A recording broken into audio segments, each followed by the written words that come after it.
ఇంకోటి ఆల్రెడీ మీరు మగా 2 చేస్తున్నారు. మీ కెరియర్లో ఎన్నో మంచి మంచి మంచి హిట్స్ ఉన్నాయి. సో వాటిల్లో సీక్వెల్స్ చేయాలంటే ఏ సినిమాలని, అంటే ఇప్పుడు అల్లరి ప్రియుడు ఉంది, అలా గరుడవేగ గరుడవేగ ఇప్పుడు చేస్తున్నారు ప్రవీణ్ సత్తారు. బాగా వస్తుంది అన్నారు, ఇంకా వినలేదు. సో ఆ గరుడవేగ పార్ట్ 2 చేద్దామని అనుకున్నాము, అది చేయబోతున్నాము. ఇంకా మగాడు వచ్చి పార్ట్ 2 కాదు, ఇది కాదా? పార్ట్ 2 కాదు. ఇట్స్ ఆ టైటిల్ ఇష్టపడి పెట్టుకున్నారు మళ్ళీ. ఓకే, ఈ సినిమా కూడా సూట్ అవుతుంది అని పెట్టుకున్న టైటిల్, కానీ మగాడు పార్ట్ 2 కాదు. అల్లరి ప్రియుడు ఏంటి? అల్లరి ప్రియుడు చేసేలా ఉన్నానా ఏంటి? మనం చేసినా కూడా పబ్లిక్ ఒప్పుకోరు. మన వయసు తగ్గట్టు చేస్తేనే మనకు గర్వం.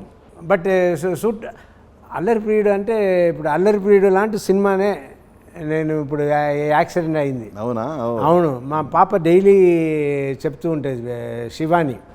ఎడిటింగ్ రూమ్ వెళ్ళాను, కూర్చున్నాను, చూశాను, బాబు భలే ఉంది డాడీ, మంచి సినిమా అవుతుంది డాడీ అని అది చెప్తూ ఉండింది. సో అదే అల్లరి ప్రియుడు పార్ట్ 2 అని చెప్పచ్చు. అలాంటి సరదా ఫిలిం. ఓకే, అండ్ బాగుంటుంది విత్ ఫ్యామిలీ. సో ఈ సినిమా పర్టికులర్గా బైకర్ సినిమాకి ప్రొడ్యూస్ చేస్తుంది యూవి క్రియేషన్స్. అవును. సో వాళ్ళ గురించి ఏం చెప్తారు? వాళ్ళకి ధైర్యం ఎక్కువ. ఎందుకంటే వాళ్ళు ప్రొడ్యూసర్గా ఫుల్గా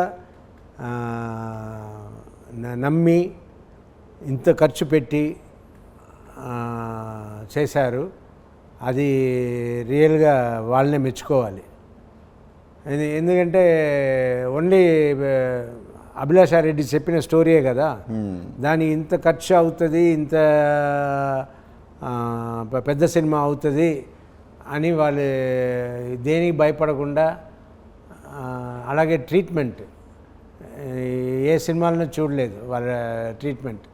అంత నంబర్ 1 రాయల్ ట్రీట్మెంట్ వాళ్ళది. ఓకే, అదే నేను వంశీ గారినే చూసా, అది ఒకసారి చూసా. అవునా? ఆ తర్వాత మనం మొన్న ఈ గ్లిమ్స్ రిలీజ్ రోజున చూసిందే.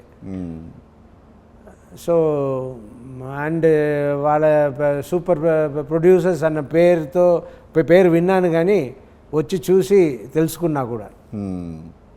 వాళ్ళ సినిమా రీసెంట్గా కపుల్స్ ఫ్రెండ్లీ రిలీజ్ అయింది, మంచి హిట్ అయింది. ఓకే ఓకే, చూసారా మీరు? అది లేదు, నేను చూడలే. విన్నా, సినిమా గురించి విన్నాను, కానీ చూడలే. ఓకే, సో దాని తర్వాత వస్తున్న సినిమా ఇది కదా? ఓకే, లేదు, నాకు ఈ సినిమా పేర్లు ఎక్కువ గుర్తు, తెలుగు నేర్చుకోకపోవడం వల్ల ఆ సినిమా ఇంగ్లీష్లో ఉంటేనే నేను చూస్తా, అది అడుగుతాను ఇదే సినిమా లేదా తెలుగును కూడా అడిగి తెలుసుకుంటాను, కానీ మన రిజిస్టర్ అవ్వదు. ఈ కపుల్ ఫ్రెండ్లీ ఇంగ్లీష్లోనే వేసి ఉంటారు, అది నేను ఇంకా చూడాలి. ఓకే సార్, ఇన్నేళ్ల కెరియర్ని ఒక్కసారి వెనక్కి తిరిగి చూసుకుంటే ఏమనిపిస్తుంది sir? So many up and downs. అప్పుడప్పుడు ఫ్యాన్స్, బయట జనాలు, సినిమా షూటింగ్ ఎప్పుడు కలిసిన దాని నుంచి, సినిమాలో ఆ సీన్ గురించి, ఈ సింహరాశి క్యారెక్టర్ గురించి, మా అన్నయ్య లాగా మా అందరు బ్రదర్స్, మా ఇంట్లో ఎప్పుడు ఆ సినిమా చూస్తాము. అలాగే గోరింటాకు, ఇదంతా అంతా మన సంతోషం పడే సినిమాలు. మళ్ళీ మళ్ళీ దాన్ని గుర్తు చేస్తూ ఉంటారు. అంటే ఇన్ని హిట్స్ వచ్చినాయి కదా, అంటే ఇన్ని హిట్స్ వచ్చిన ఒక హీరో ఇంకా పై స్థాయిలో, పై రేంజ్లో ఉండాలి, అలా ఉండలేకపోవటానికి రీజన్ ఏమనుకుంటున్నాను? పై స్టేజ్లు అంటే ఇంకా పెద్ద బడ్జెట్ సినిమాలు కోసం అలా అంటున్నారు. అంటే స్టార్డమ్ వైజ్గా ఏది మీకే తెలిసి ఉండాలి, మైనస్ ఏంటో చెప్తే రెక్టిఫై చేసుకుని. అంటే మిమ్మల్ని మీరు సెల్ఫ్ ఎనాలిసిస్ చేసుకుంటారు కదా జనరల్గా.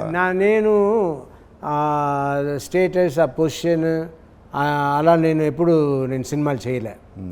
చేసిన తర్వాత నెక్స్ట్ సబ్జెక్ట్ ఏంటి, ఈ సబ్జెక్ట్ కంటే ఈ సబ్జెక్ట్ ఎలా ఉంది, ఈ సబ్జెక్ట్ చేశారే భలే ఉంది, మన చేసి ఉంటే బాగుండేది అన్నట్టు అనుకుంటాను. అలాగే నేను సబ్జెక్టు చూస్ చేస్తాను. నేను ఇప్పుడు చూసే బైకర్ కానీ, నేను యాక్సిడెంట్ అయిన సినిమా కానీ, మగాడు కానీ అన్నీ వచ్చి సబ్జెక్ట్ ఉంటుంది. సబ్జెక్టే హీరో. అదే నేను ఫాలో చేసేవాడిని. అది ఇంకా ఎక్కువ సక్సెస్ వచ్చి ఉంటే మీరు చెప్పినట్టు అది రీచ్ అయ్యేవాడినో ఏమో. ఇప్పుడు వస్తుంది సక్సెసే మనకి మీరు చెప్పిన అంతస్తు, ఆ స్టేటస్. మీరు ఎక్స్పెక్ట్ చేసిన విధంగా ఆ స్టార్డమ్ అనేది మళ్ళా ఈ సినిమా నుంచి మళ్ళా మీ స్టార్డమ్ స్టార్ట్ అవ్వాలి. అలాగే మీ ఫ్యామిలీ నుంచి వచ్చిన శివాని, శివాత్మిక కూడా మంచి సక్సెస్ చూడాలని మనస్ఫూర్తిగా కోరుకుంటున్నా. Wish you all the best sir. Thank you. ఈ ఫిల్మ్ April 3 రిలీజ్ అవుతుందండి. దయచేసి థియేటర్కి వెళ్ళి మీరు మీ ఫ్యామిలీ మెంబర్స్తో చూడమని అందరిని కోరుకుంటాను. Thank you. చూశారు కదండి, రాజశేఖర్ గారితో మన స్పెషల్ చిట్ చాట్. మళ్ళీ మరో గెస్ట్తో మీ ముందుకు వస్తాను. మీ NSR సైనింగ్ ఆఫ్. చూస్తూనే ఉండండి ఏబిఎన్ ఆంధ్రజ్యోతి.